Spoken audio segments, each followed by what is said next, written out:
Slap to your size, a push on my foolish pride. I'm out of my mind. I'm down from the endless high. Don't know who's losing, who's bruising, who's choosing to stick and through. So we fight with fire.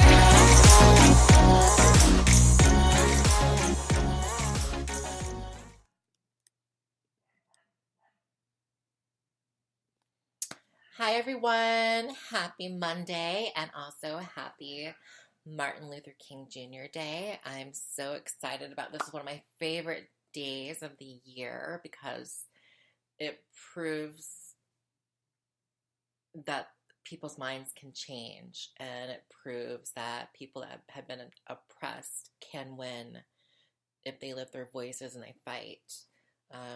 Obviously we're still working on race relations, but it's getting better and better and better. And the LGBTQ movement is still fighting, and they're going to get better too.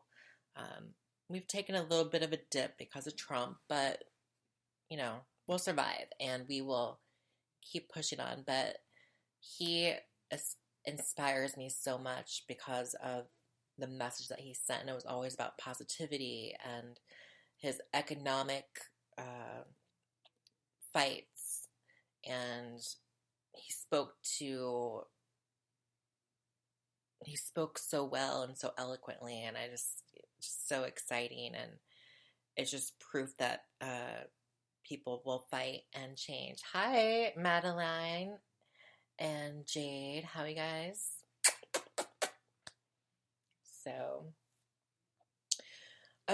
So tonight I'm going to be talking about trans dating.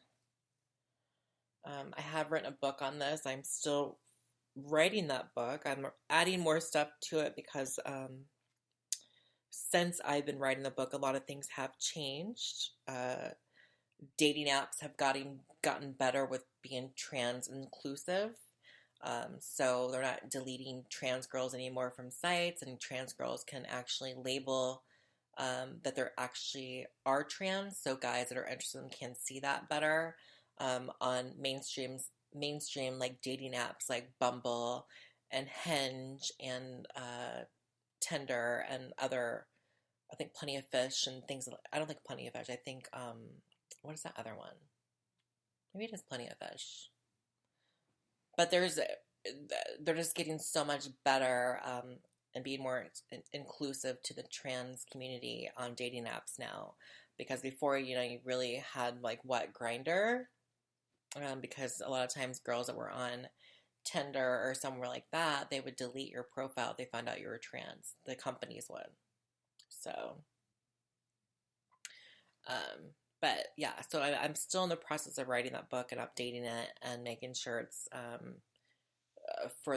and I want to add a few other things to the book on non-binary, because I haven't really touched on non-binary. I touched on it a little bit, but I think I want to go more in depth on a few chapters about non-binary because they seem to be kind of the talk, the ones that are causing the most commotion. So, and a lot of times now, transgender, what you would think would be a trans woman, are now identifying as non-binary. So, I have to update all that, because sometimes you might come across somebody you would think would be a trans woman because she has gotten surgeries and she's got her boobs done and she looks like she's a femme-passing woman, but she identifies as non-binary. So you would be incorrect and you might offend her. So my plan is to talk about that in the book and update that, and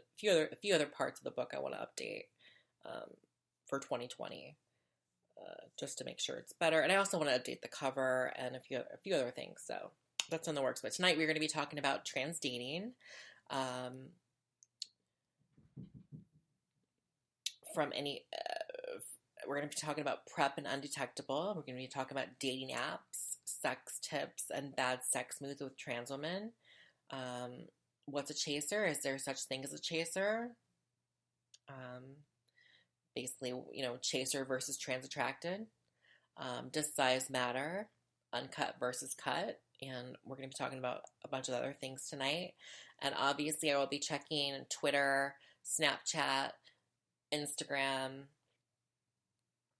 Facebook, wherever you guys are listening right now, to see if you're asking questions, because I will be answering those questions on air. And I'm sure there's going to be some questions, especially since it is about trans dating, because a lot of guys need help there. So, let's start with the general of trans dating. We're going to start with the general. So, I think a lot of people are still confused by trans dating. Obviously, men that are interested in trans women by mainstream society are still seen as gay men. They're still seen as either bi or gay, and because of what's between the legs. And people like to simplify that. People like to simplify everything and put everything in a box. And if they can't put everything in a box, it's uncomfortable for them. It makes them nervous. It makes them scared. Makes them fear. And what does fear have to do with hate? A lot of times, fear produces hate for a community or a person, someone that's different than you. So, phobia, if you will. But in my opinion, I've said this on my YouTube channel, and I've said this many times before in my cam shows. I believe that most trans attracted men are straight, and how I view your sexuality is by who you would fall in love with, who would you want to be with for the rest of your life, versus sex, because sex is sex. Love is different. So I base somebody's sexuality more on who they see as a life partner. I don't really view someone as bisexual if they won't date both sexes. They couldn't fall in love with both sexes. I think the bi term is thrown around too much, and I think that sex is taken more seriously on sexual pleasure with another person is taken more seriously than it is, because a lot of times guys will fuck anything to get off. They'll go to the bar and they'll fuck a 2 or 3 if they're horny. Or sometimes guys that are straight will go to the gym and there's a gay guy in there and he'll want to service them, and those guys are horny enough to at least let them service them. And a lot of straight men view it as, if I don't do anything to reciprocate, if I don't do anything to, if I don't do anything on him and they're doing something on me, then it's not gay, because the guy's just sucking him off. He's not reciprocating at all. So sometimes men are horny enough just that way. And they still predominantly are straight men because they date women. They're only attracted to women, but a mouth's a mouth for a lot of horny men. And that's just the fact of the matter. And I think that that's just the truth of the matter. And then the same for a lot of times with trans women. A lot of guys will be okay with a drag queen or a cross-dresser or a less feminine trans, as long as they give them the feminine aura to get off with. It makes it okay to them. But for me, I've always based somebody's sexuality on who they actually will fall in love with and date. So that's the general, because I think I get tired of that question, am I straight or am I gay if I like trans women? It's such an annoying question that a lot of men don't realize when they say that to a trans woman, like, "Oh, am I gay if I like you?" You're basically calling her a gay man. You are literally dissing her. You are literally telling her that you think that she's a man. Or when you say, "I think you're hot, but I'm straight," you're calling her a gay man, basically. So it's not a compliment. I don't know why guys think that's a compliment. It offends many, many trans women. So you need to take that out of your vocabulary because that right there will get many trans women offended. And a lot of times then they label you, as soon as you even say anything like that, they label you as a trans chaser. And that's another popular term, trans chaser. Well, I don't want to go with the feminine thing because I find a lot of men, Stu, like if you're very feminine and they can take you out on the town and they can take you out on a date, they will make exceptions for those trans women and they will basically treat them just like a woman. And that's just the fact of the matter. I've never really had problems dating, to be quite honest. I've never had to fight for a guy or beg him to take me out in public or whatever. I never had to do that. And I feel like everyone's dating experiences are different. And so I don't want I want to specifically talk about when I talk about those type of men when they don't work, because a lot of times those guys, if you're passable enough, they real reciprocate. They'll want to actually go full on and fuck you. If you're hot enough to them, you're feminine enough for them, they'll go more than just, typically the guys that were like in that category of like, I won't reciprocate, so I'm not gay. They typically say that to girls they find unpassable, or they say that to girls or they say that to cross-dressers, or they say that to gay men. And then the girls that they see as womanly or feminine, they will go full on fucking and sucking and whatever else they want to do with the trans girl. So that's the difference that I was trying to point out, because a lot of times guys that will say that I won't reciprocate, it's really because they're just not attracted to you, but they're horny and they want to get their dick off. That's just the reality. So that's what I was trying to point out. But anyways, let's talk about trans attracted men and then what a lot of girls call tranny chasers.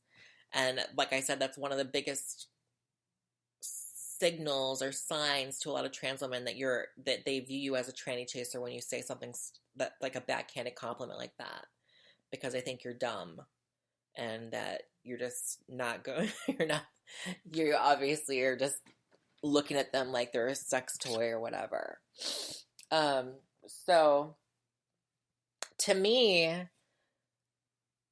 I view a trans chaser very differently than I view a trans attracted man, or even one that's sexually promiscuous with trans and doesn't want to commit.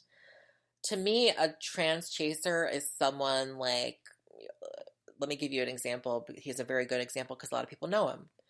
To me, a trans chaser is like Christian XXX. Because for him, it's about the number. And he doesn't really care about, what the girl looks like a lot of times, or what she is, if she's passable, or if she's unpassable, or if she's, whatever the case may be. He will fuck them just for the number. The number is what matters to him. He wants to be the man that fucks the most trans women ever. But as far as a promiscuous man with trans women, like he doesn't want to actually date anybody, I don't see that any different but he has standards, because I think trans chasers is about standards. A trans attracted man will have standards, and what I mean by he'll have standards, he'll want the girl to look a certain level of femininity for him. He's not going to hook up with a cross-dresser. He's not going to hook up with a drag queen. He's not going to hook up with a gay man, unless he's bi, obviously. But most of the time, the ones that identify as straight want someone very passable, and they want someone that makes them feel like they're with a woman in the bedroom. So, and a lot of them times they don't even want to do anything with a penis. Like, you're fine. Like, lots of guys, like, it shocks people, and I actually get guys all the time on cam that want me to hide my penis. Stu can tell you that. Like, he's my moderator, and he can tell you that I get guys that just want me to show my boobs, well, anything, my boobs up, and they want me to hide my downstairs because they're not into the downstairs, they're into everything else. They're into my ass, they're into, my legs and my body and my face, etc., but they're not into my penis. And there's lots of trans attracted men like that, and a lot of times those guys are more popular with many trans women because many trans women feel the same because they don't want a guy into their penis. And then they label everything, if you're into their penis at all, a lot of them will label you a trans chaser no matter what. No matter what you do, if you want to do something with their downstairs, you're a trans chaser. And that's why I always say it's a clusterfuck, because most men and trans women want to play with the downstairs. And they want to experience that on a beautiful woman, and they want to please her, etc. Whereas most trans women, they want to get rid of it. They don't want anything done with it. And so you have two opposite needs and wants from each other. And a lot of times trans women will settle and they'll put up with it, but deep down they want a guy that is not into their downstairs. Majority. And that's just reality.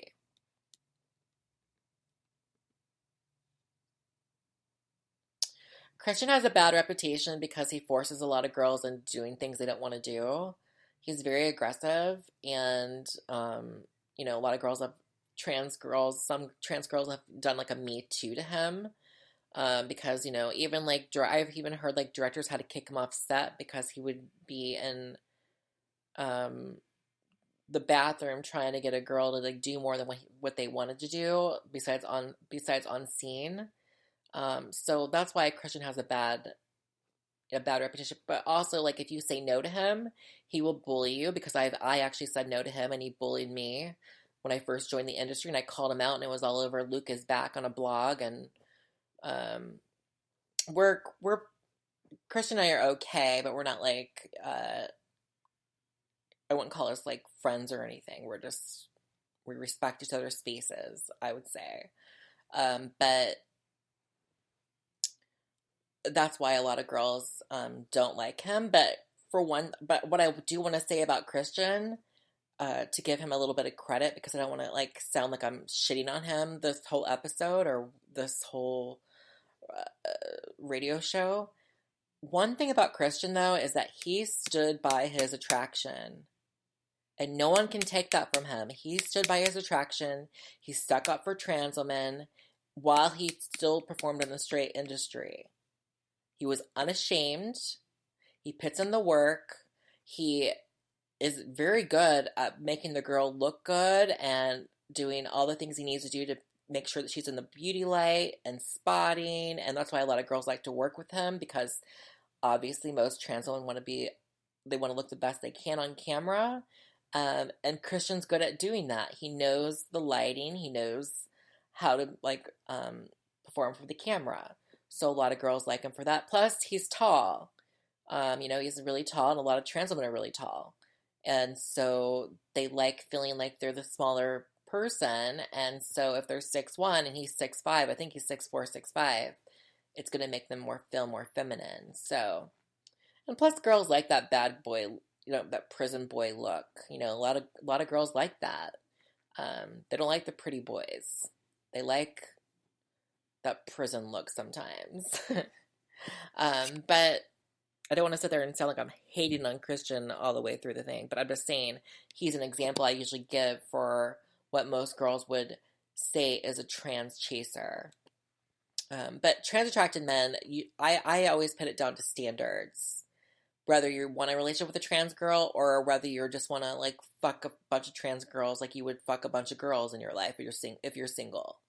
As long as you're honest about it and you're saying I just want to have sex with you. I don't see the problem with it. I don't count that as a trans chaser. And especially if you have standards. If you're going to like passable girl after passable girl after passable girl, and you're having sex with her, and you have sex with this one, and having sex with that. That's no different than like a cis man having sex with a bunch of pretty women. I don't understand the whole tranny chaser concept besides standards, because I always view a trans chaser as they will fuck anything as long as it's got a wig on. I could go put my gay bestie in a wig and some of these guys would suck his cock just because he's in a wig.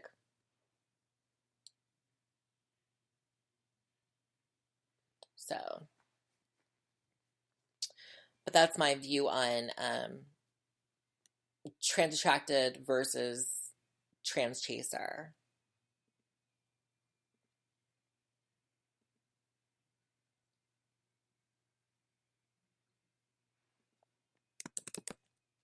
It's responding to somebody.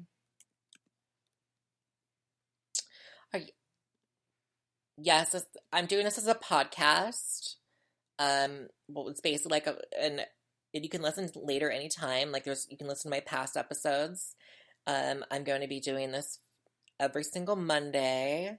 I really want to start growing it and growing the viewers and listeners, and hopefully get more technology and more set up and etc. So.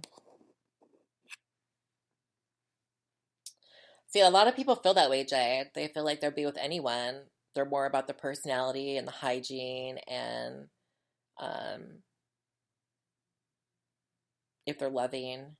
And that to me is a true either pansexual or bisexual person, because they could fall in love with anybody, any gender, versus somebody that will like only date women or only date men, but they'll have sex with so and so just because they're horny. Like, you're just open sexually. I don't count that as bi. You're just open sexually. You want to get it in. You're horny. You want to get it off. And they typically like kick them out after you're done, and you don't speak to them until you're desperate and you feel horny again. You want to get off again because you can't get pussy, or you can't get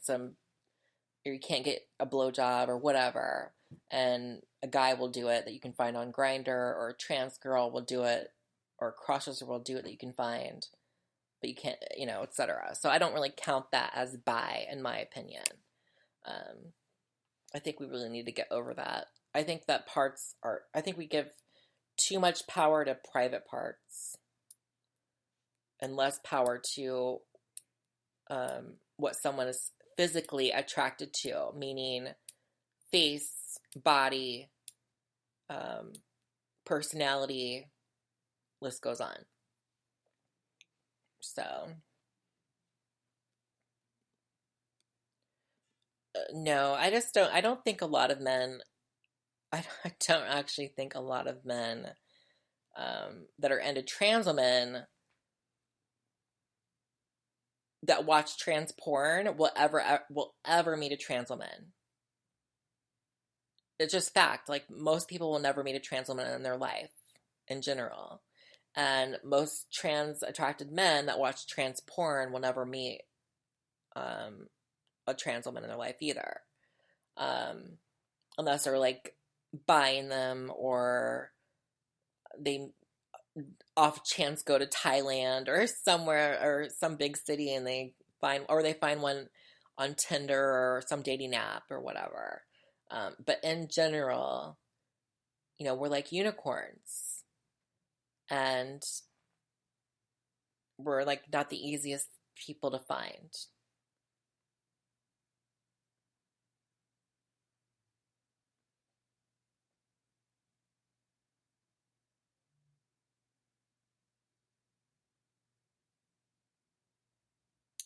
I agree, because I feel like there's plenty of like trans, or less.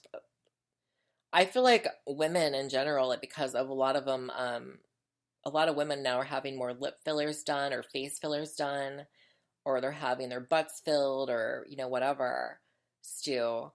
Um, and I've mistaken very many cis women when I go to conventions at Exotica um, or even at a club, and I would assume they were a sister because of how they looked, and a lot of times they were actually you know cis women. So, but they looked to me like a trans woman because of the fact they had lips out to wherever.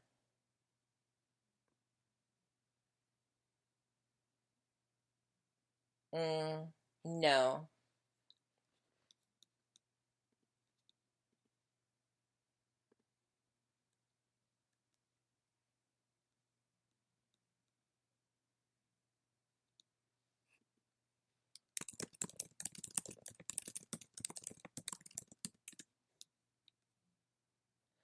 Um,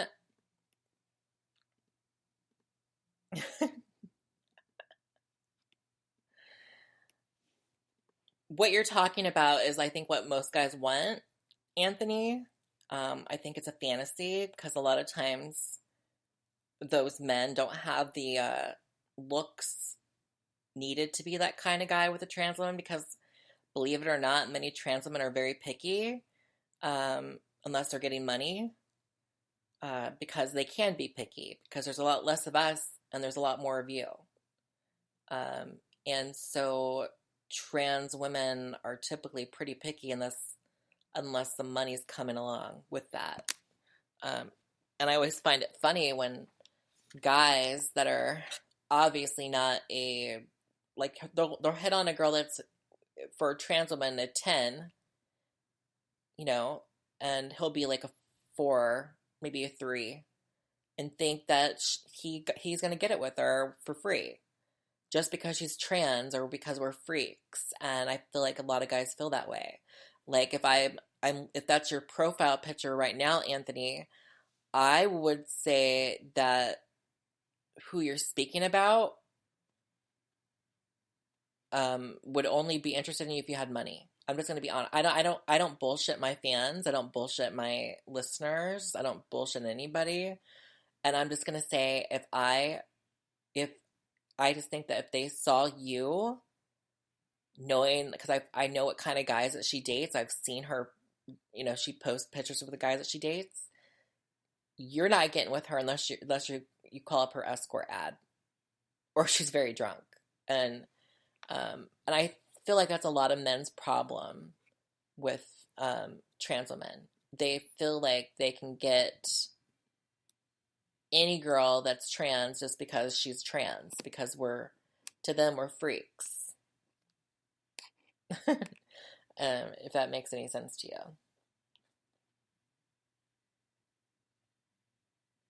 Oh, you're welcome, Anthony. I just wanted to be honest with you because I feel like some guys need to be humbled, and they're not.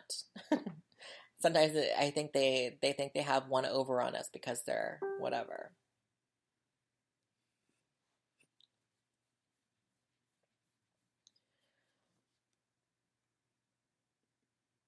Mm. And I think guys are like, you're exactly right, Anthony. I think guys are like too much on their penis too, especially with trans women. Like, guys will have like some kind of decorum with if he thinks you're a woman, he'll have some kind of decorum with you. But as soon as he finds out you're a trans woman, all bets go out the door a lot of times. He'll talk to you in different he'll talk to you in a more sexual manner. He'll send you dick pictures within 5 seconds. He'll not want to take you out anywhere. Versus if he was talking to you as a woman, and he thought you were a woman, he'd be like, yeah, let's go out to the bar, let's hang out with my friends, let's do this, let's do that, let's do this.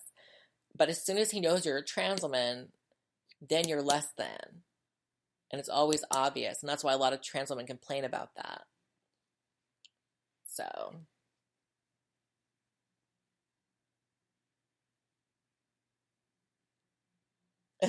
99% of you are stupid. Yes. Oh, the PrEP undetectable. I think now I don't think PrEP is the answer for everything.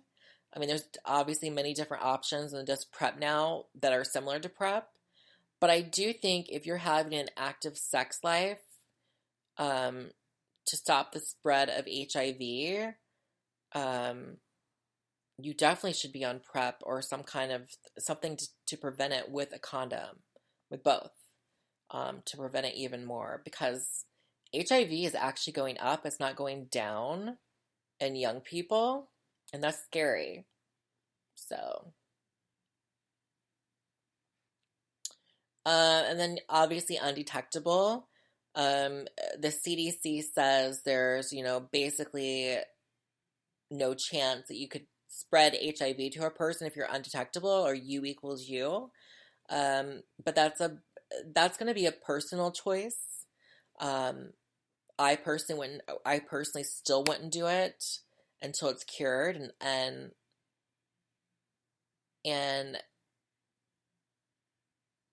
that's my personal choice. And I know that people will find that to be a stigma thing or to be bigoted, but I just don't feel comfortable with doing that because, um,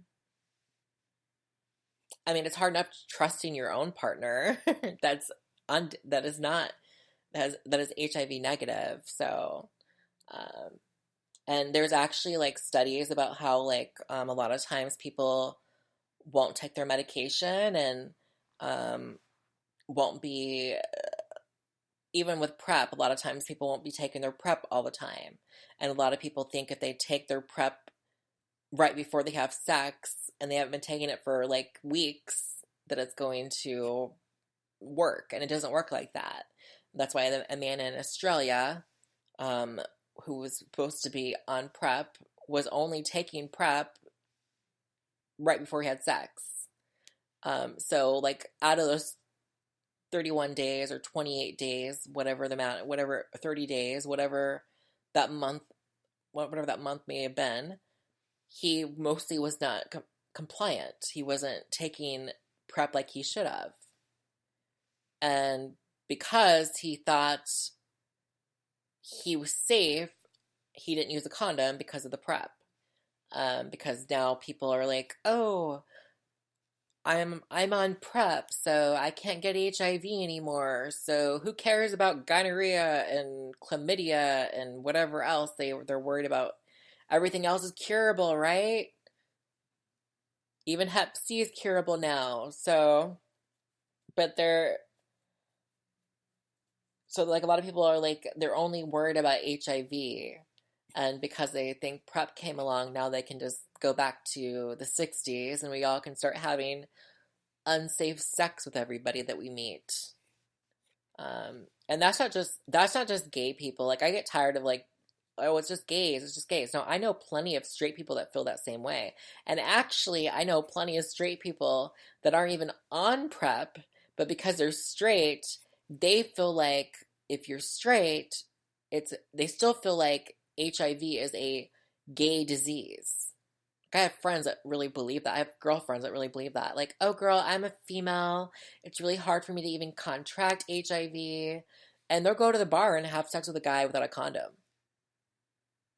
because they're on birth control. They're not on PrEP. They don't use a condom, but they feel like they're safe because they are women. And so it's not just gay men. It's not just trans women. It's not just the gay community.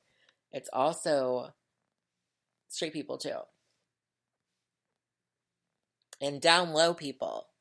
A lot of down low men hook up on the down low and then have wives or girlfriends and they bring it back to her.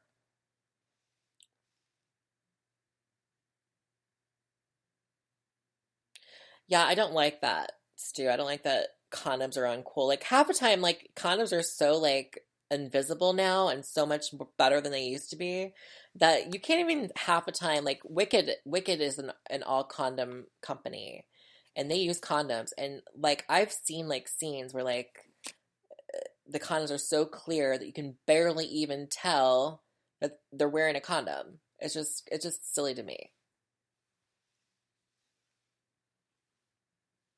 Like safe sex should be cool to people. Like, oh yeah, safe sex is cool.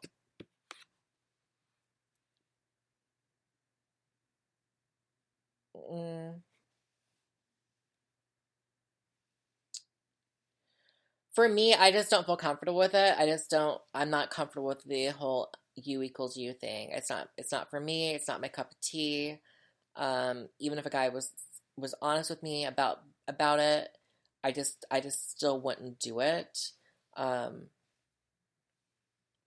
I'm not comfortable with it. I just think that there's not enough studies. I don't think there's enough um, data. I don't want to be that rare because there's people that do still catch it. There's still people like even if you're on PrEP, you still catch it, and there's those rare instances. And then there's different strains of HIV. There's some strains that aren't curable. There's just different. They just found a new strain, so like but it's getting better, and once it's cured, then we'll all be much happier. But then probably something else will come along. That's the problem with viruses. Because even now, like gonorrhea and chlamydia are becoming incurable, because the medicines that we have, um, some people are get it so often that, especially in like LA and in the porn industry, they get chlamydia and gonorrhea so often that the medication's not working a lot of times, or it's becoming less potent for them. And then you also get superbugs. There's super viruses, or super. It's not virus because chlamydia and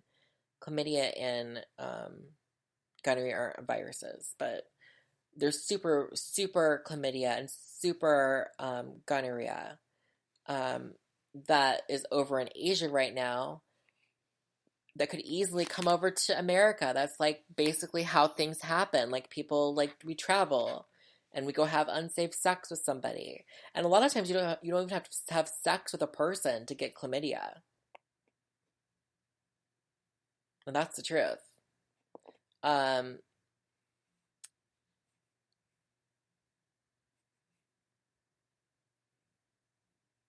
you have the rimless condoms, so you can. That's yeah. I've seen those. I've seen those, Michael. The rimless condoms.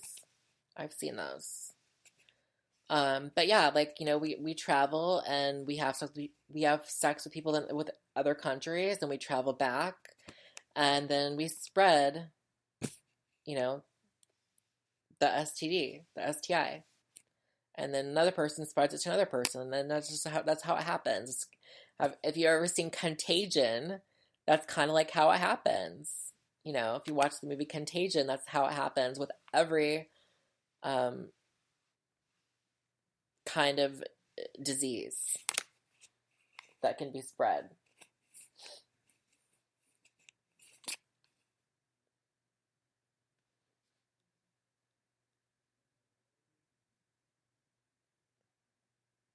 That's smart.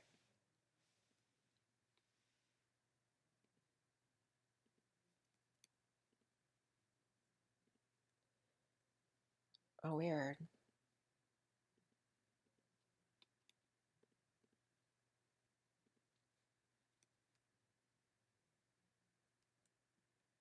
Hmm. So let's get into dating apps because, like I said in the beginning, dating apps are getting much better. I think the best one is Bumble. In my opinion, I think Bumble's the best one. I feel like Tinder is more like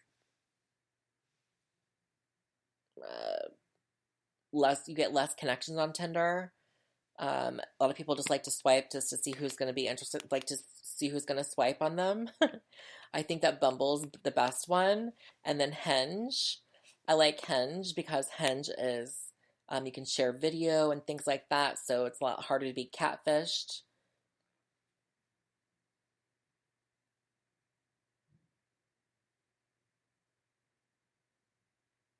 Open is a good one for lifestyles, diverse lifestyles.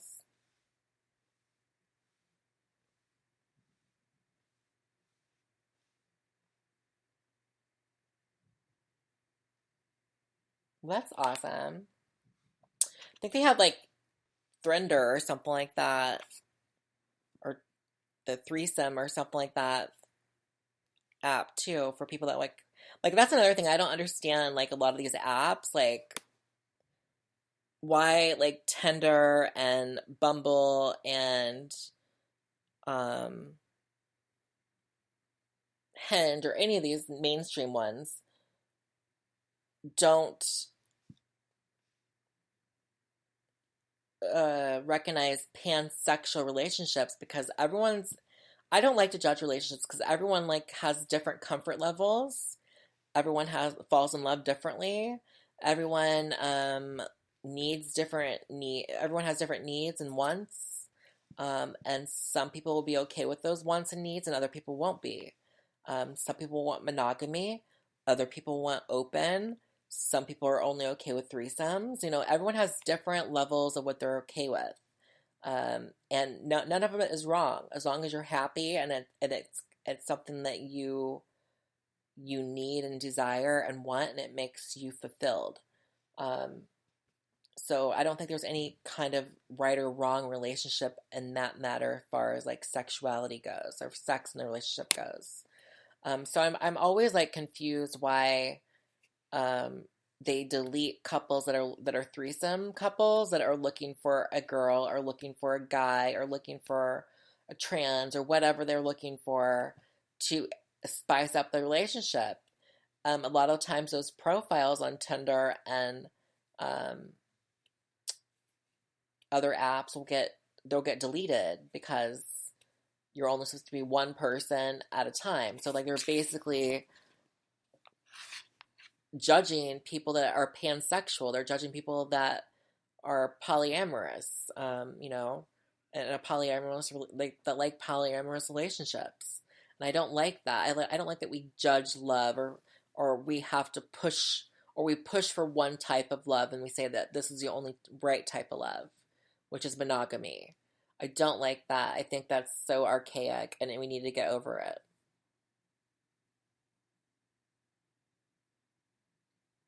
8 years single, that's crazy, girl. That's a long time. It's a really long time.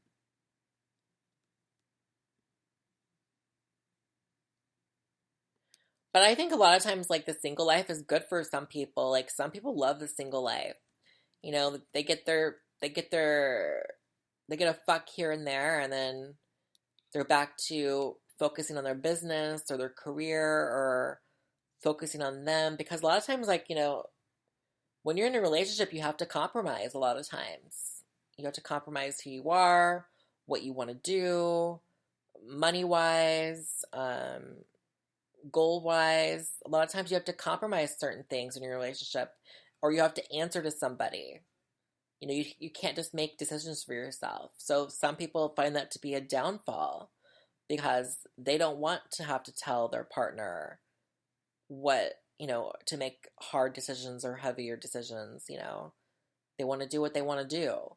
And a lot of times that's the problem with a lot of people.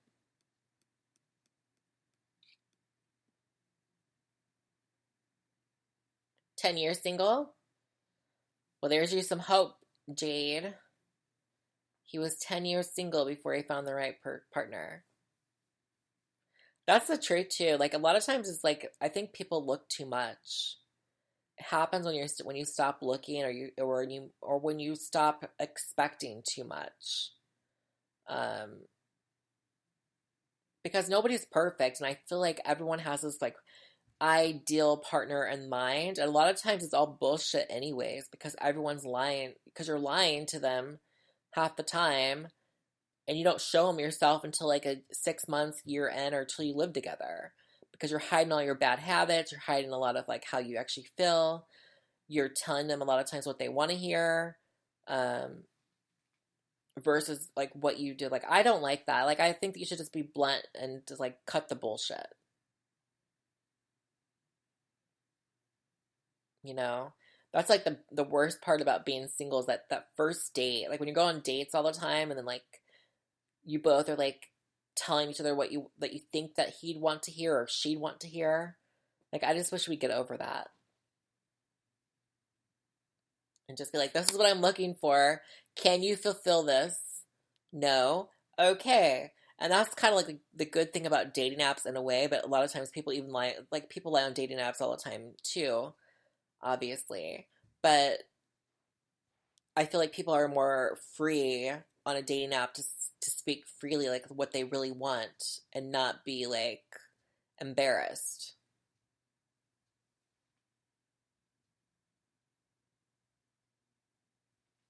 So, but I really do feel like people have this idea in mind that you have to have the perfect lover, and every lover is going to have a downfall. Every person's going to have something negative about them. It just depends on what you can deal with. Some things you can deal with, some things you can't.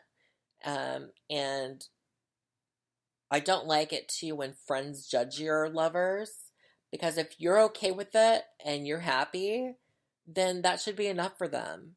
Um, obviously, if he's beating the shit out of you or something crazy like that, that's not good. But I'm talking about other ways, like if you're okay with him taking control, or you're okay with him being the alpha male in the relationship.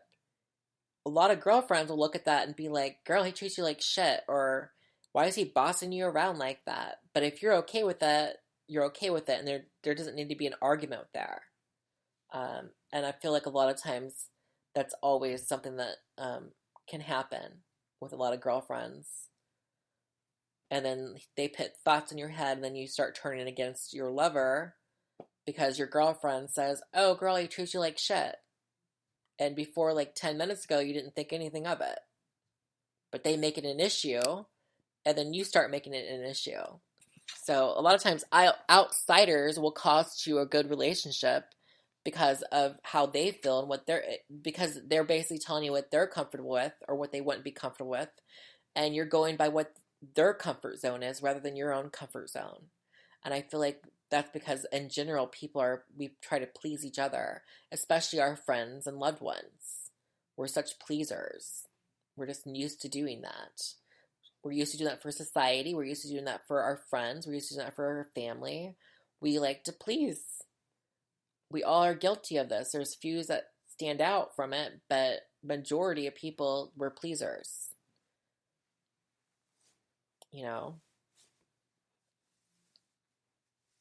So, no. I don't even know that girl. I don't want to talk about any trans girls on the air. Um, so,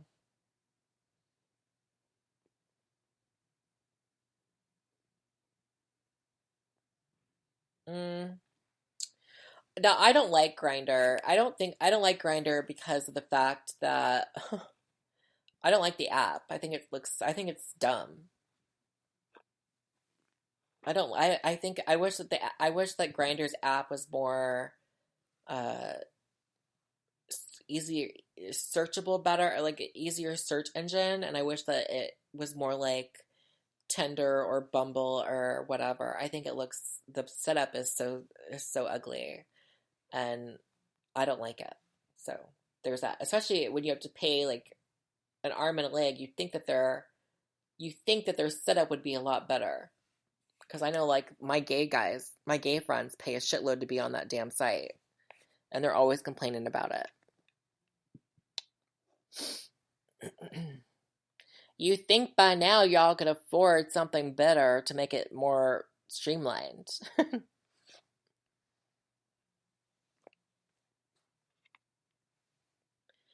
So let's talk about sex tips and bad sex moves with trans women. I think this is a good one because a lot of men are so naive, or they're nuanced to having sex with a trans woman, and they overthink it, as well as they do too much sometimes in the bedroom, making the trans girl uncomfortable. Because if you tell a guy, like, oh, well, you have a dick, do the same thing you like to do on his dick, or do on your own, like what you like to have done to yourself. A lot of times, it's not always true for every trans woman. Some trans women don't want you to like have anything to do with their penis, or how you do it will make them feel manly, and then it makes them feel dysphoric, so they don't want to continue. So you walk a fine line there too. So, you know, treating her like a man is not going to get you very far in the bedroom. You know what I mean? You can be, you can still treat her as a woman with doing stuff with her penis, is what I'm saying. She can still be the female and you the man in the bedroom. As well as you can bottom and you can still be the man in the bedroom. Without being like, I don't know, making her feel like she's like some gay dude topping you or whatever. I just think that people overthink sex a lot of times. So that's a big tip for me. Stop overthinking it. And stop doing too much. And communicate. I don't know why people still don't communicate with each other. Why do they tell each other, this is what I like, this is what I don't like? Like, I was listening to a thing the other day, and a guy was like, I don't want to have to ask the person if they like this, or they like that, or they're comfortable. And it's like, it takes seconds for you to be like, is this okay? Are you feeling comfortable?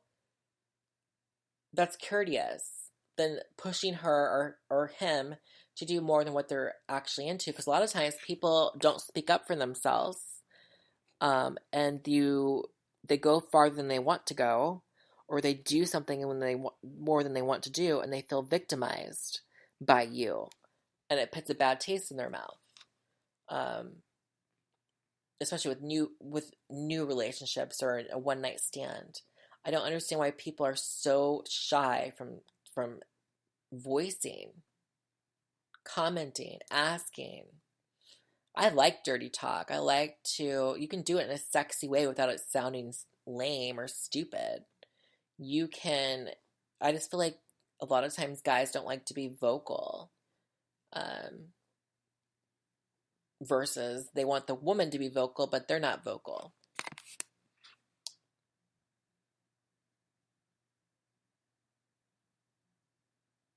Jade. So, but this is what I find a lot of times the biggest problem of being a bad lover is that you don't communicate.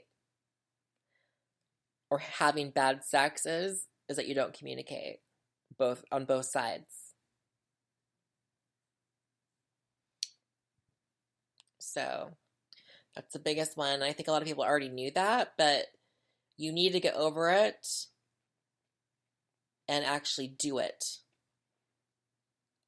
You can practice your dirty talk too. You know, if you're embarrassed to speak dirty to whoever, you can practice your dirty talk and get used to speaking dirty.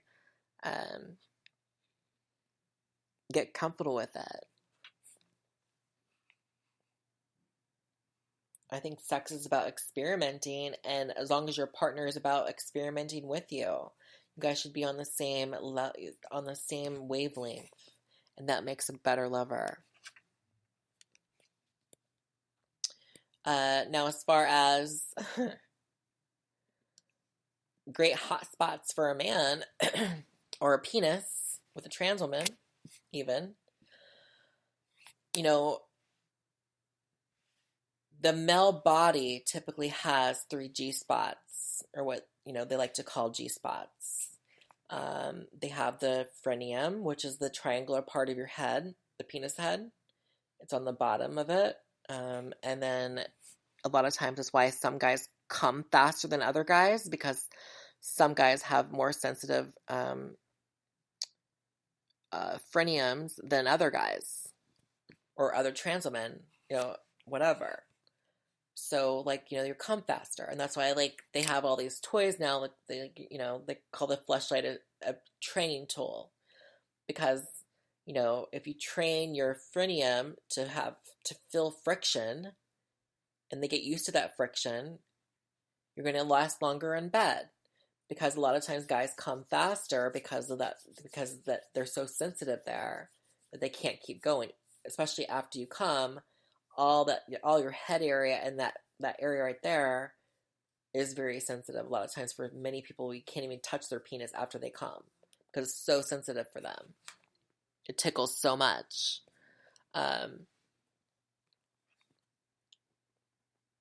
So you have to, like, a lot of times, like, if you get used to that feeling, you'll last longer in bed. And that's why, like, Fleshlight calls it they have a training tool, or the Auto Blow has their training tools, whatever. So your frenulum gets used to sensation, which makes you last longer. And then you have the taint, which is between your balls and your asshole, that little chode area, which a lot of people love that being licked or touched or fingered, fingered with your stroking it or whatever, and that makes them hard or gets into it. Like I have a very sensitive, that's one of my very sensitive areas is between, and also right on my anus is my anus entry is my hot spot. It turns me on a lot when a guy licks me. I've actually come off of it from getting licked, from getting eaten out. And then obviously you have your prostate, which can make you come hands-free. And once you learn how to do that, a lot of people love that kind of orgasm, that kind of release. And they want it to be done over and over and over again. Very sensitive in your body. Yeah, it is for a lot of men. I think a lot of men have that problem, and that's why they don't last very long in the bedroom. I'm not saying you, I'm just saying in general.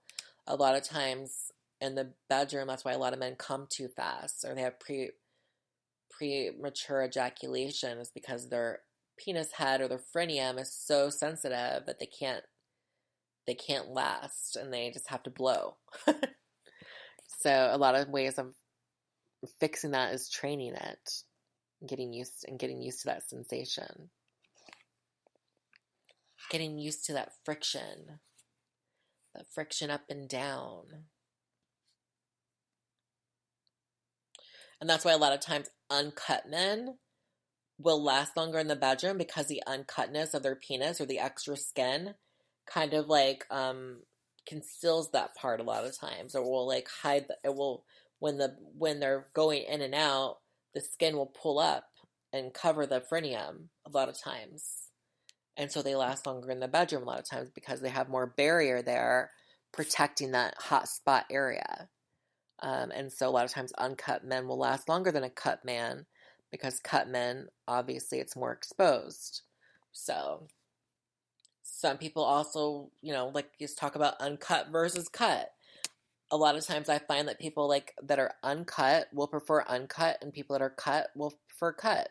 And by uncut and cut, if you don't understand what I'm saying, that means, either you're,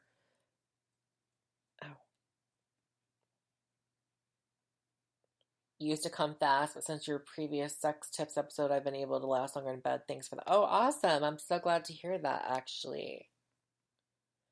But, some people are circumcised or they're uncircumcised. And some people, that a lot of times if you're uncircumcised, you're used to it because you play with your own penis all the time, and that's what you're used to.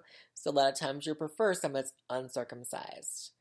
Or if you're cut or if you are circumcised, then a lot of times you prefer circumcised. Like I prefer circumcised, because I'm circumcised, so a lot of times, that's what I like. Plus, I don't like to give head a lot of times and have to use my hands all the time. I like to, for me, it's more empowering for me to get you off with just my mouth. I don't want to have to use my hands to get you off, because I feel like that's kind of a crutch or a cheat for a lot of people, which is fine.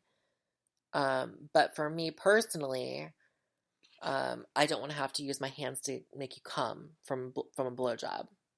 So a lot of times I'll find with an uncut person, you have to hold their skin back. Otherwise you're pulling it when you're sucking up and down, you're suck up a lot of skin, extra loose skin, and it kind of makes your blowjob rhythm all off. And so I don't really like that. I prefer a guy that's that's cut where I really don't have to use my hands to hold his foreskin back.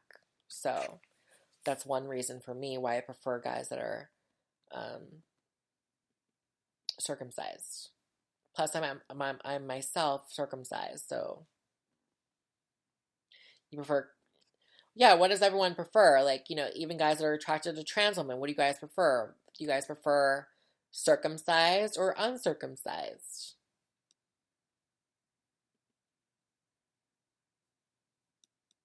Some guys may prefer a trans girl that's circumcised, and some guys may prefer a trans girl that is uncircumcised. Depends on the person.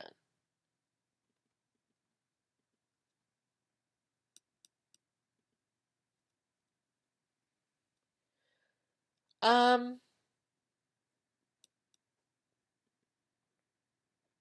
I think a lot of trans girls, like especially, I think a lot of trans girls, because a lot of times they were gay men before, um, and with the gay community, I think uncut is huge. Like uncut is more popular in the gay community than cut. I know that for sure. Um, that's what I usually find with my gay friends. They all prefer an uncut penis. They don't want a guy that's cut typically. They prefer like a big, huge, uncut penis. And I find that a lot of my trans girlfriends that transition feel the same way. They prefer uncut.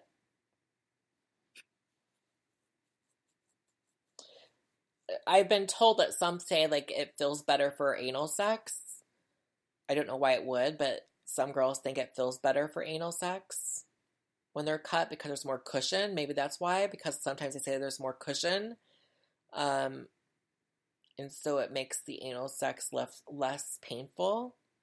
Um, I don't know why that would be, but that's what they claim. I don't know why, but we'll just go with that.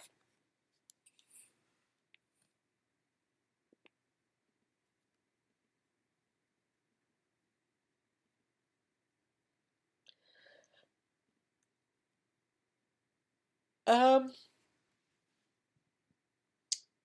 I think so. I mean, there's some uncut penis that when they're hard, obviously when they're hard, you can't even tell that they're uncut. There's different types of uncut that I would be okay with. I think it's the ones that are like really like have tons and tons of extra skin that are the bad ones, where it looks like a worm, even when they're hard. I don't like that.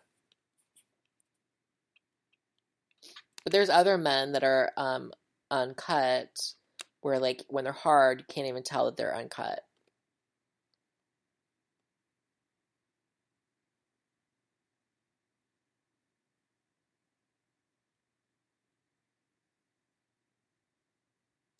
I've been over my anal trip tips for a long time. Like I think if I did that like a few episodes ago, but I'll do it again. How I do my enema is I will take a Fleet enema bottle, which is I'll go to either CVS or Walgreens, Target, wherever you prefer to go, and I will go and get a Fleet enema, which says 70% more. So it's a single pack, and it has 70% more of whatever. And if it's your first time to anal, I would use the stuff that's in it to clear out a lot of like maybe fecal matter that's stuck up there and to loosen it up. Because a lot of times why anal sex hurts is because, obviously your rectum is used to pushing things out, and when it feels like there's stuff up there, and you put a dick inside, which is kind of like a plunger for the asshole, because of what a dicks basically do. They plunge, they pull in and out, which is like a plunging motion. They're plunging that hole, and so obviously the pressure builds up and something comes out. So a lot of times people are fighting that feeling where it feels like they have to go to the bathroom because of the fact they have stuff up inside still. So you need to loosen your bowels and get rid of all that stuff up there before you have anal. So I think the best way to do it is take one of those 70% more Fill your anal cavity 3 times with water, with warm water. Let it sit. Let it sit inside you for a little bit. Anywhere from 3 to 5 minutes. Release, and then after you release, do checkups. So you do one at a time instead of 3 at a time. Do one at a time. Release, until the water runs clear, and then you can get a glass dildo that you can use on your rectum and put the glass dildo up inside of you, plunge it, and if nothing comes out and everything comes clear, then you're ready for anal sex, because that's the best tester. I mean, really use that glass dildo and really run it inside of you, because that's what a dick's gonna do when it fucks you. You're not gonna have much control over how deep the dick goes, because the person that is fucking you is gonna have most of the control. A lot of people they think because they can take a dildo, they're gonna be able to take a dick when it has weight behind it, and then obviously you're not in control, and they find out it's a lot different than taking a dildo in their ass. A lot more painful, etc. So,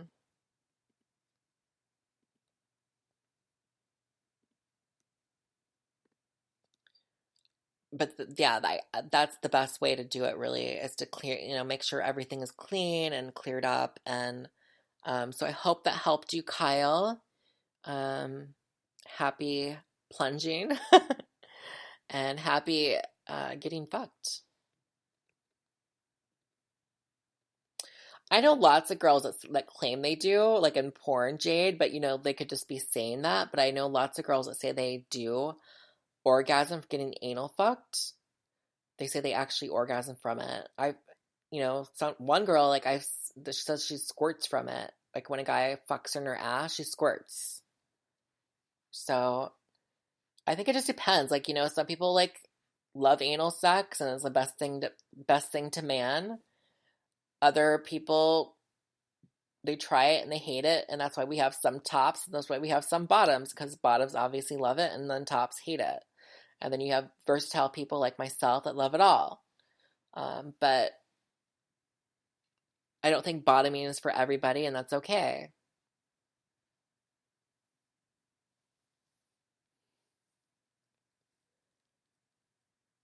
Does size matter? Yeah, I think size matters. And I'm going to tell you why size matters to me. Because I'm dysphoric a lot of times about, if I'm bigger than the guy, it makes me feel dysphoric. And by dysphoric, it means it makes me feel manly. So if the guy has a smaller penis than me, I don't think I could date somebody with a smaller penis than me, because it makes me feel manly. And I'm not sure why that is, because I wouldn't feel the same way with a trans man. If I dated a trans man, I wouldn't feel that way. I don't know why. But with a man, I do feel that way. Because for whatever reason.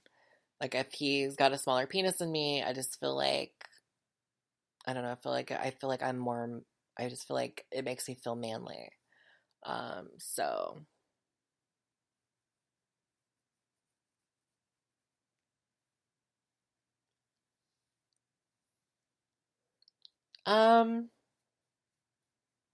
I think so.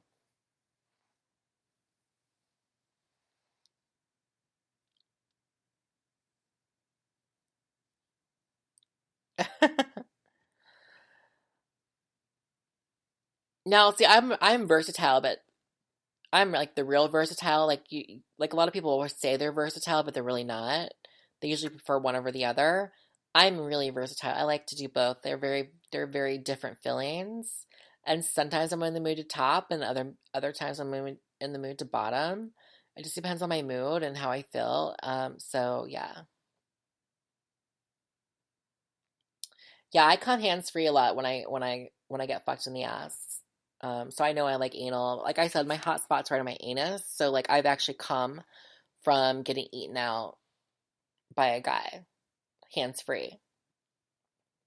So it's not it's not for everybody, but some people love it. But like I said, a lot of times the pain comes from you need to release whatever's in your, um, you know, in the tubes, and you gotta get it out. So there's not a mess, and you're not feeling like you have to go to the bathroom.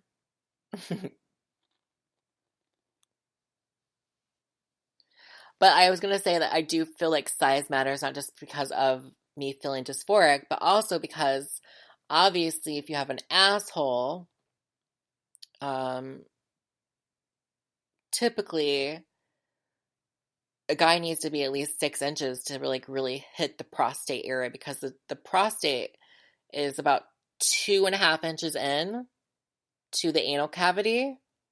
Um, and obviously, like, vaginas are flat most of the time. I mean, there's fat pussies, but they're still flatter than an ass, because obviously when you have an asshole, especially if you have a big ass, because a lot of trans women do have a big ass because of silicone, or just because maybe they're just have a body or whatever.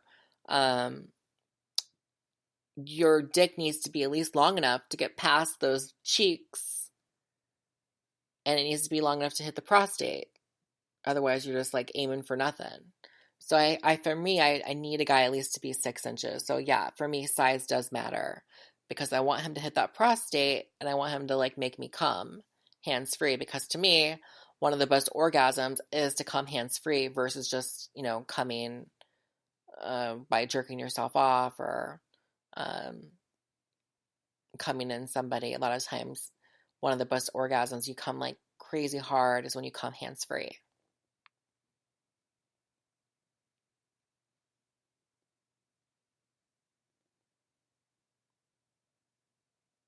Um, I find like a lot of times, uh, I find like a lot of times guys come to trans. Sorry, I'm yawning. I feel like a lot of times guys come to trans porn and they have this ideal in mind, and they want the girl to be like 100% passable with a big, huge cock, and it's got to come like loads and loads and loads and loads and loads. And it's just like, that's not reality. That's like very, very, very, very few. It's very small percent, you know. And I think guys need to get out of that fantasy, and if they need to like, start accepting that. And I think they'd have a much better time with trans women then. And maybe trans women would be a lot less judgmental, or be a lot more less hateful towards men, because they have this uh, fake idea of what a trans woman is, or what she is sexually. And that's where a lot of the animosity comes towards trans attracted men from trans women, because a lot of them don't want to live up to this fantasy role that you've uh, painted onto 99% of trans women, when it's not 99% of trans women that feel that way. Most trans women are not versatile like me. Most trans women are not into women and men. Most trans women are not, they're typically, most trans women don't even use their penis, or they take so much hormones, it's not funny, that their penises barely work unless they're taking Viagra. They have to take a Viagra to get hard. I mean, they're not just getting spontaneously hard a lot of times, like men do. And a lot of men don't realize that. When you take hormones, obviously it's kind of like taking saltpeter when they give to prisoners. It makes your dick soft. And a lot of times to combat that, especially girls that take heavy hormones, they have to combat that by taking Viagra or Cialis or some kind of wood pill, or, to get their dick hard. So, any other questions? Yeah, a lot of times trans on hormones, like if they're on heavy hormones, Jade, um, a lot of times nothing comes out. I've had that happen. Like I try, I go, I go on. Sometimes I have that happen when I'm going. My levels are too high. My estrogen levels are too high. Um, a lot of times that will happen to me. Like I hate that happens to me when I'm camming, because like obviously when I cam, the guys want to see me explode. They want to see my cum, and I've had it happen where I came but nothing came out, and then they're like, "What the hell? You didn't come?" And it's typically when my levels are too high. Um, and so you have to like go to endocrinologist, making sure that you're on the right hormone level for your body and your, no.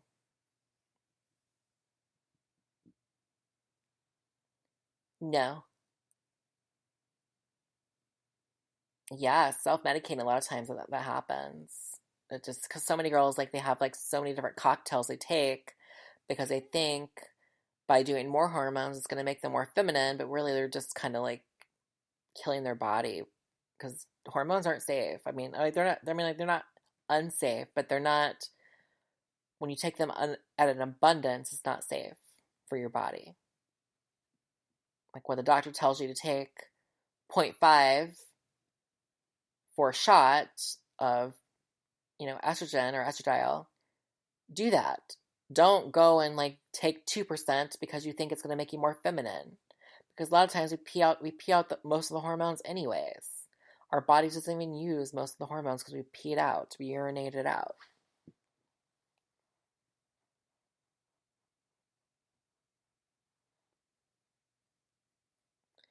Any other questions I didn't cover that I need to answer? This is a Q&A, guys. And girls. Guys and girls. Or theys. Don't want to leave out my non-binary people. Theys.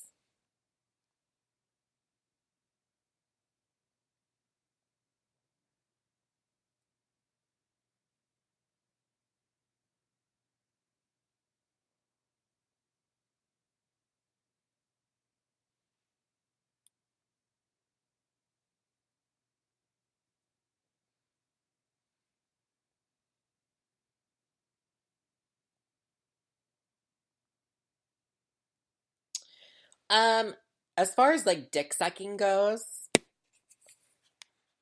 Andy, I think the best way to learn how to suck a cock, obviously you can find out what you like, what feels good to you, and you can use those and kind of like put those into your movements. As far as like maybe use like I think when you suck a dick, you should use your tongue a lot. Um, either put your tongue over your teeth, um, use your tongue to lick the frenulum, lick around the head, lick the shaft, make out like French kiss it. I love to French kiss a cock. Use my tongue a lot on the head and um, really suck on it. But you can use a dildo and practice there. You can, get used to like the areas and get used to deep throating.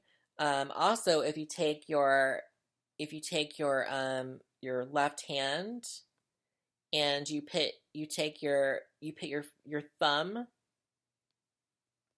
um it just shows to people on cam. It's harder to explain it. But if you take your left hand, put your thumb in, and then wrap your four fingers around it and squeeze, it will open your throat a little bit. I don't know why it does this, but I learned this from my mother because she was a sexual therapist. So I learned it from my mother. If you squeeze, it will like make your throat open more, so you can get used to deep throating. Makes deep throating much easier. I think that if you want to learn how to deep throat, you should start with dildos. Get a dildo, like a non-toxic dildo that's safe, and learn how to deep throat it. Hold it in your throat, get used to it, and eventually you're going to be like a master blowjob or deep throater.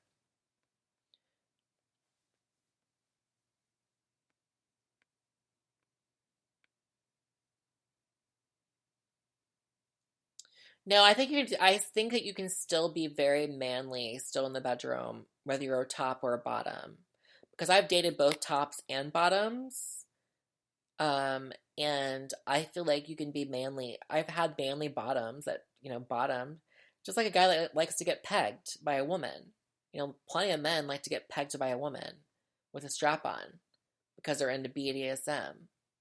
You can still be very manly and get pegged or get fucked in the ass. I think that's that whole my whole mind process is just stupid. Because men have a prostate and they can come hands free from it. So why wouldn't men want to take advantage of that? You know, if they like it, obviously. um, I think that we put too many rules in the bedroom. People should like what they like, experiment, try new things. That's what I liked about when I was in the porn industry. The porn industry kind of opened my mind to different scenarios and things I may not have never done in my personal life, but I learned that I liked them because I was in porn and I got used to it, and I figured out I did like this, or like this, or like this, that, or the other, you know, um, because in my general life, I don't think I would have felt comfortable asking a partner to maybe do that because for whatever reason.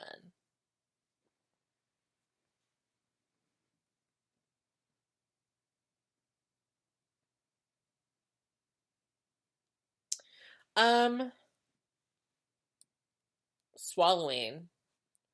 I always tell people if you're scared to swallow, you should just shove it to the back of your throat. Like, obviously be with a person that respects you, because a person that respects you is going to tell you when they're going to come.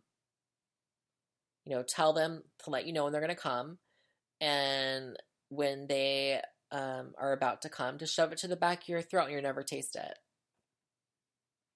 That's the easiest way to do it. Just shove that dick head to the back of your throat, swallow it down, and we'll never taste it. You'll never have it on your taste buds.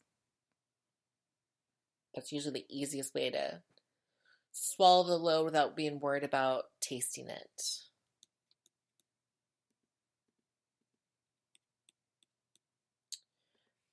Anal training. You should probably get like a anal training kit, which you start with. Usually they give you 3 butt plugs. I prefer butt. I think butt plugs are better than dildos. Get butt plugs. Put that butt plug in your ass a few hours a day. 1 hour, 2 hours. Obviously, a day, and get used to your asshole being open. Getting used to your sphincter muscle being open, because your sphincter muscle is used to pushing out, not things pushing in. So you need to get used to the sphincter muscle being open, and it helps with that. So, my girlfriend, or one of my peers, Wendy Williams, T.S. Wendy Williams, she's got like an anal training kit where it starts with small to big.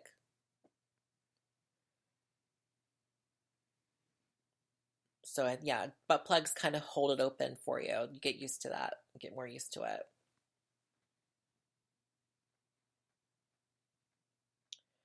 What can I do about gag reflex? Like I said, you just got to practice. Just got to practice with a dildo. You have to get used to your throat being open, and try that hand trick I told you. It takes time. You're not going to be like a deep throating queen usually, or deep throating king, whatever. From the get go, it takes practice. Yeah, slow and steady wins the race. Oh, that's another thing. A lot of times too, like straight men, they feel like, because they're used to fucking a pussy. A lot of times they're like shove their dick in, like they're shoving it in like a pussy. Ass sex doesn't work like that. If you shove your dick into an asshole, it's gonna hurt badly, and then you're gonna block yourself from getting any ass typically, because a lot of people, once that happens, they're just like, I can't do anymore because it hurts so bad. You gotta make sure that you're using good lube, and you're also slowly putting it in. Maybe loosen them up with your fingers, a toy, get them used to it. Do have them get on top of you and have them slowly put it in. Get used to it, get it loosened up. Because usually after 2 or 3 minutes, your asshole will get used to it, and it will get, be ready for it.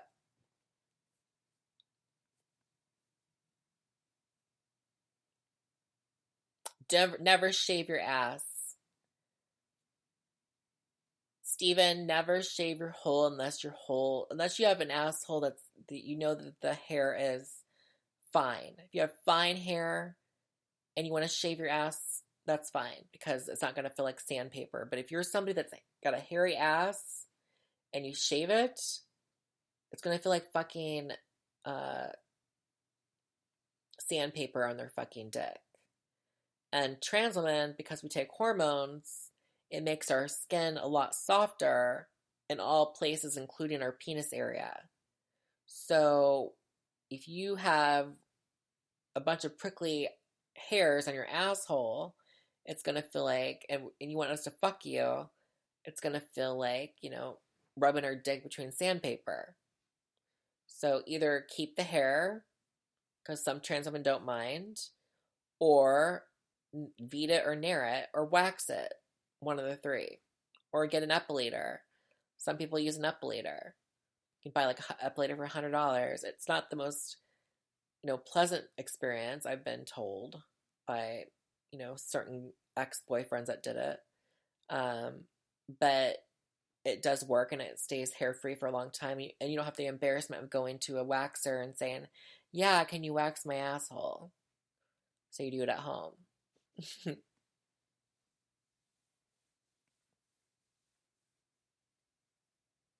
It's called an epilator. Epilator.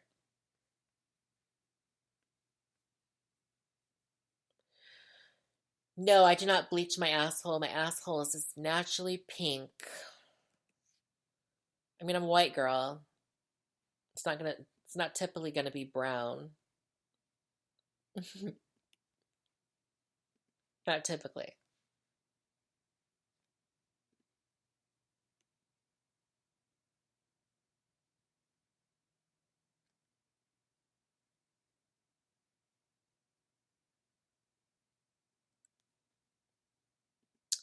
Yep. All right, guys. Any other questions? I'm going to do like 5 more minutes of questions and I'm going to close it for the night.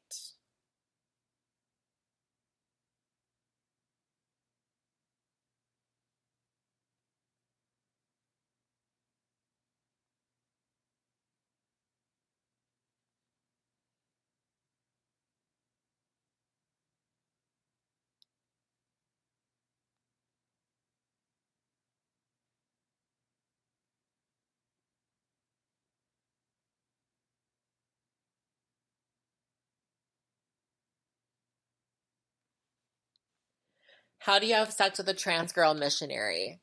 If a guy's big enough, you can have sex missionary without a pillow or anything. But they make like sex pillows you can put underneath a person so that their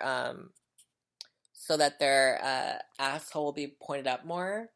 Or you can just take a pillow, like a pillow or two, and put it underneath their back so their asshole's up higher. Because obviously the asshole's lower than the pussy is going to be. But yeah, usually when guys are like 6 to 7 to 8 or more, they're not going to have an issue getting inside there and fucking you like normal without a pillow or underneath you. It's typically guys that are like shorter than that typically have an issue, or a trans girl that's going to have the issue pounding you.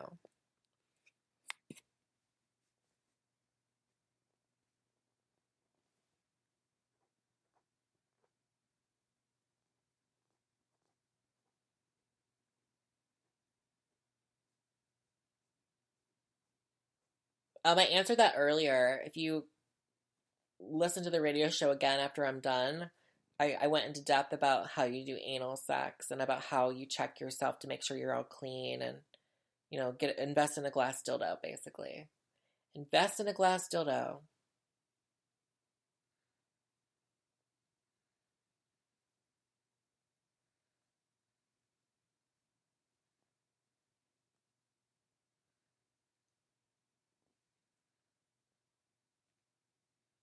All right, guys.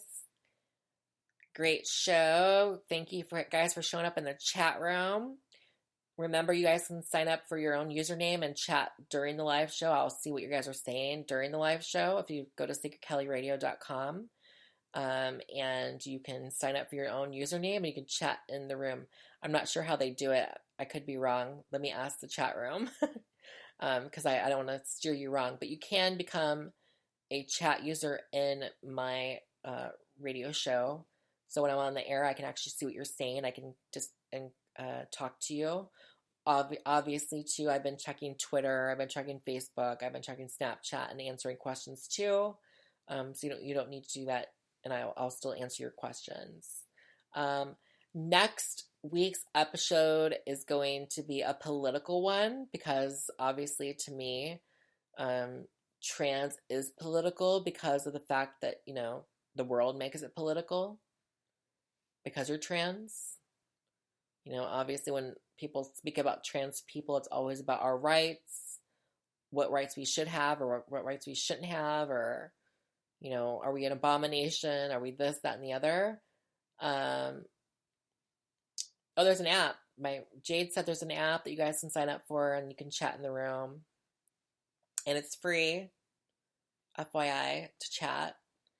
But obviously, trans is political, so next week I'm going to be talking about the impeachment, about the Trump ban, how it affects the trans community, why Trump is not good on LGBTQ Americans, even though I keep on hearing that from my Republican fans, and I want to set that record straight. I'm going to be talking about